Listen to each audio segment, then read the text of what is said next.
राजपुत्र आश्चर्य हो घटना कौन मुनिवर ई केमती लीला मत दयाकोरी टे कहतु जे बध होला परे से पुणी केमिति बंचिले मु तो तीर मारिली से सेठी पड़िले अथच मृत्युवरण कले तापर से पुणी केमिति बंचिले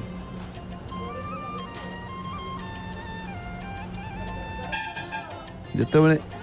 एई प्रश्न कले महर्षि अरिष्ट नेमि तांको बुझेइले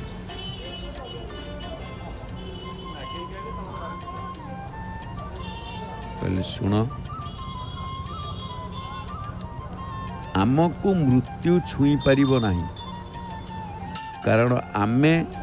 सदा सर्वदा सत कहू दीपटी एपटे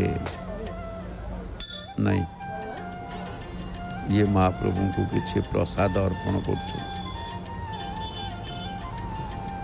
आमे सदा बेले सत कहू आ सदा बेले आमे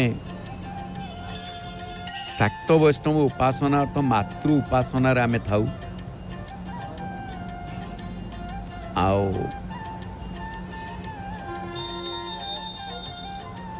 तेणु आमको मृत्यु छुई पारिबो नाही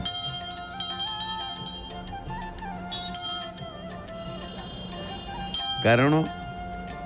आमे सदा सर्वदा सतर्क रहू आ धर्म अनुसार आचरण करूँ तेबे आमे ब्राह्मण पंडित मानकर दोष न देखी केवल सेमानकर गुण देखू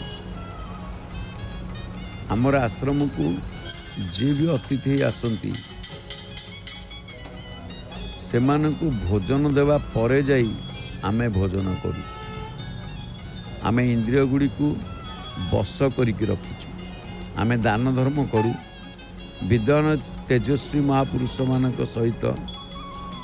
आमे सत्संग करू आमे शांतिर सहित काम करू एवं समस्त को क्षमा दे था यही सब कारण ही आमर मृत्यु भय नहीं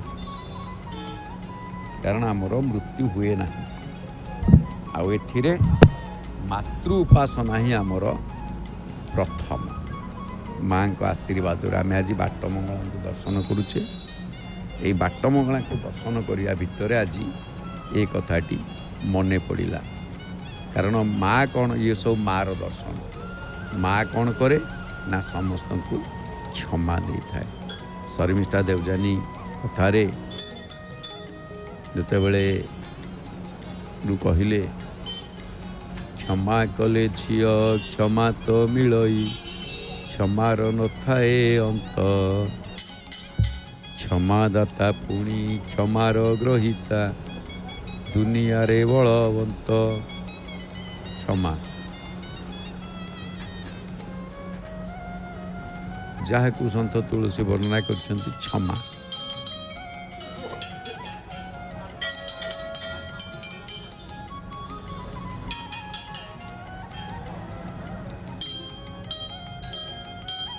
तेणु यही सबू कथा कहीकि महर्षि अरिष्ट नेमि राजकुमार पुरंजय को विदाय देले राजकुमार मध्य समस्त तथ्य बुझीपारे कहारी हत्या करि नथिले बोली से जानिले तापर से आत्मसंतोष लाभ करी राजप्रसाद को फेरीगले तेणु एठी गोटे जिनस कहबाक हम जे मार कृपारे सबकिछि संभव मातृकृपा ही केवलम आमे बाटमंगला माँ को दर्शन करुचे एपटे नारायण भगवान तांकर बेश श्रृंगार बढ़िनी बाटमंगला को गोटे गोटे अलंकार प्रदान करुछंती जहाँ कहा जाए पुष्प जे सुमन पुष्प द्वारा देवता माने सेवा करिथान महाप्रभु माँ को एपटे महाप्रभु एपटे बेश हे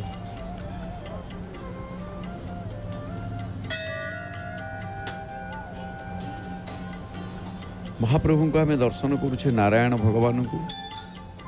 आउ माँ बाट मंगला को जी बाट कढ़ई नियंती बाटरे बाट मंगला भेटी टिके सिंदूर समस्ते माँ को ठारू ग्रहण करुछंती एपटे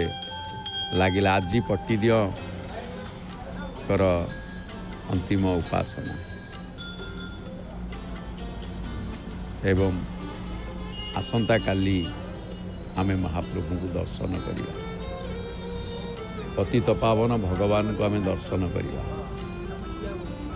पट्टिदियों उपासना पूजा आलती पर आमे मुख्य ब्रह्म पट्ट ब्रह्म को दर्शन करुचे आमे पट्ट ब्रह्म आउ एपटे पट्ट ब्रह्म को दर्शन सहित दीपटीए प्रदान करुछंती भक्त प्रदत्त प्रदीप माँ बाट मंगला को पट्ट ब्रह्म को आज पुष्पहार अर्पण करिछंती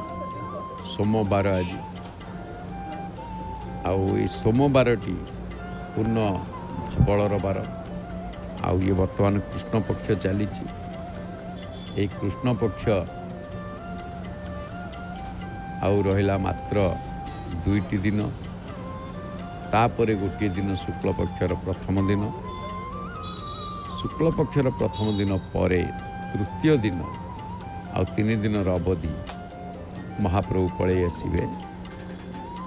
रथ यात्रा अर्थात आज ठारू आउ 3 दिन अवधि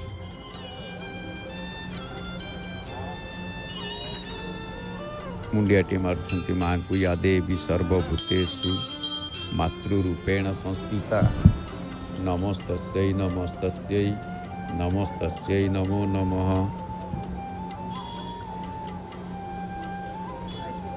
एपर्यंत मध्य माँकर पुष्प श्रृंगार अलंकार चली ये चली जेते बेले भी जो भक्त आनिकी माँ को फूल टिके देला से फूल हो कि माँ कौन करती कि जेतिकी पुआ खुशी रे दौची संतान जेतिकी खुशी रे दौची से ताकू ग्रहण कर तेणु आज आमे नारायण को दर्शन करुचे आउ एपटे बाट मंगला को दर्शन कर बाट मंगला बट मंगला बा सर्वमंगला पुणी कौन ना